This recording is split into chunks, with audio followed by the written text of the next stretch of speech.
உங்களுக்கு அப்பா அம்மா இல்லையா? கவலைப்படாதீங்க. எனக்கும் தாய் தந்தை இல்லை. அந்த இடத்த எப்படித்தான் பூர்த்தி செய்கிறதுங்க?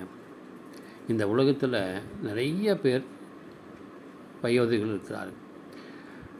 ஒரு தாயை பார்த்து, அதாவது இந்த ஃபோட்டோவில் இருக்கிற கண் பார்வையற்ற அம்மாவை பார்த்து, எனக்கு அம்மா இல்லை, உங்களை அம்மாவாக நினைக்கிறேன் என்று சொல்லி ஒரு சிறிய பரிசை கொடுத்தேன். அன்பானவர்களே, தாய் இல்லாத குறை நீங்கியது.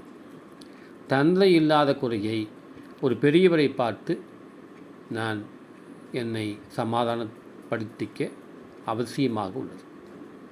நீங்களும் கூட இந்த உலகத்தில் தாய் தந்தை இல்லை என்ற நிலையோடு வாழ்வதை விட உலகத்திலே அநேக தாய் தந்தைகள் இருக்கிறார்கள். அவர்களை வாழ்த்துங்கள். அவர்கள் வயோதிகத்தை மதியுங்கள். அவர்களுக்கு ஏதாவது செய்யுங்கள். உங்கள் வாழ்க்கை பூர்த்தி அடையும்.